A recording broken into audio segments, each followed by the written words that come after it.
cloud reflection. First, we'll duplicate the cloud layer, click on the layer and drag it down to the plus icon, and we'll rename it cloud reflection. Next, we'll move it above the floor layer and then flip it by going to Edit, Transform, and Flip Vertical. Now let's move it so it's in the place it needs to be to make it an actual reflection. So just drag it down until you get to the horizon line there. And then so that we can see some of the floor through the cloud reflection, let's change the opacity. Click on this little drop-down arrow and a slider will appear. Move the slider over until you get to about 30%. And you'll notice that the image is changing as you're doing that. So you can judge if that's a good amount of opacity or not. Next, we're going to change the blending mode from normal to hard light.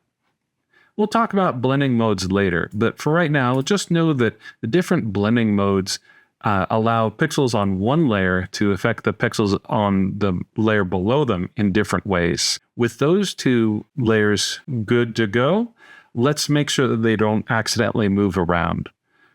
To select the cloud reflection and the cloud layer, hold down the Command or the Control key and click on either one. And then let's click this button here to lock the position. Woman reflection. Now we'll select the woman layer and we'll duplicate her. And then rename the duplicate reflection. Or woman reflection, rather. And then once again, we'll transform, flip vertical. And then with the move tool, we'll drag her down. And I'm holding down the shift key so that she stays in line. And we're just going to attach her feet to each other. Her front foot will attach, the back one will not. All right, and so she's in the place she needs to be. Let's change the opacity. We'll make it the same as the cloud's reflection. We'll also make it 30%, but we'll leave the blending mode to normal. Now that those are properly in place, we can lock the position. Once again, we'll select both of those layers and then click on the lock position icon. Creating a layer mask on the woman layer.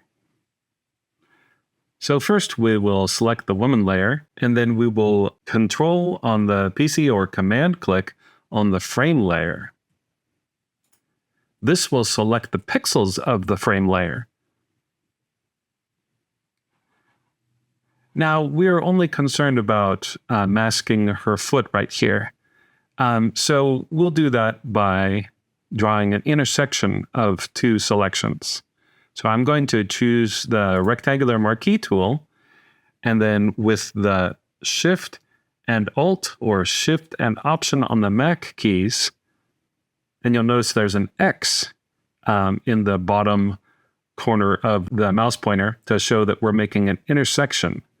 So I'm going to drag out a rectangle, and it makes an intersection of the two selections, and now we have a perfect selection of where her foot doesn't need to be. So let's make a mask, but this time we're going to do something a little different. Anytime you want Photoshop to do the opposite, you'll press the Option or the Alt key. So in this case, I'm holding down the Option key on the Mac or Alt on Windows and clicking on the mask button.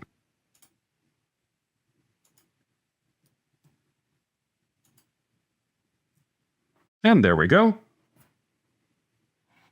Now her foot has disappeared, at least from the, the right side up woman. We'll deal with the upside down woman later. Frame reflection. Let's duplicate the frame layer as we've done before. Drag it down to the plus icon and we'll rename it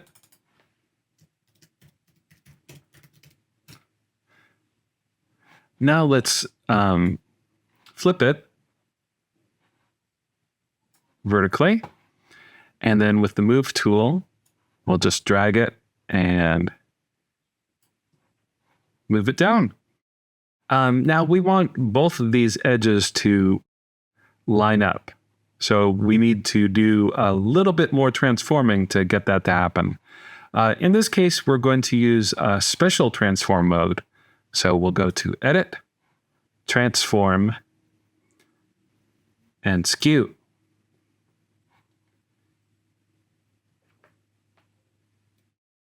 Now, on the Mac, you'll hold down the Option key. On Windows, you'll hold down Alt.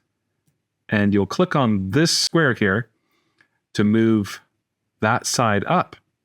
As you move it up, notice it's getting closer to mirroring up to the other edge. And it looks like about 21.6 or, yeah, around there. That's the angle measurement. And that looks about right. Then I'll click on the little check mark. And you'll notice that these two little designs that look like a butterfly are right underneath each other. If we used a different transformation method, they would be offset slightly.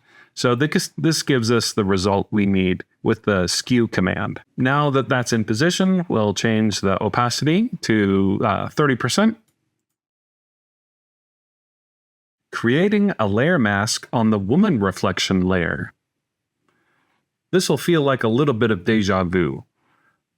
We'll select the woman reflection, and then I'll Control or Command click on the frame reflection layer. And then once again, I'm going to draw out with the rectangle tool a mask so that we can, with Shift and Alt or Option, and I'll draw out a rectangle so that we can mask her foot out. Alrighty.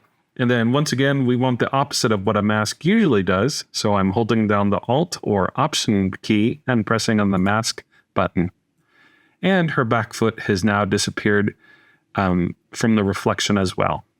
Adjusting opacity of the woman reflection layer. Now this image has a small problem in that the woman's leg is kind of like a ghostly transparency above the frame. The frame should be blocked by the woman's front leg here. So we shouldn't be able to see part of the frame through the reflection of her leg on this side. Because you see that the leg is fully covering the frame, so it should be the same in the reflection. So unfortunately, we have to do something other than what we've set up here. Just making these two layers, the woman reflection and the frame reflection, semi-transparent is not enough. So what we need to do is let's fix this by changing the opacity back to 100% for both of those. So the woman reflection and the frame reflection, those are both back to 100%. And as you see, her leg is now fully opaque over the frame, which is great. However, what isn't great is that the reflection is no longer semi-transparent. So that's not what we want. So how can we fix this? Well, what we could do, we can put these together in a group and then change the group's transparency. So let's do that. So I'm going to select the woman reflection and the frame reflection. And then I'll just press the little group icon here, which looks like a folder. All right. And then we will just name that group reflections.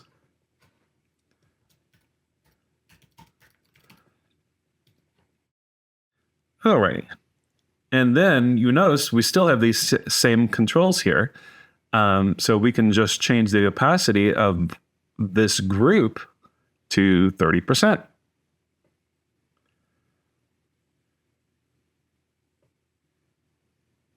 And you'll notice now her leg is fully opaque over the frame, which is what we want.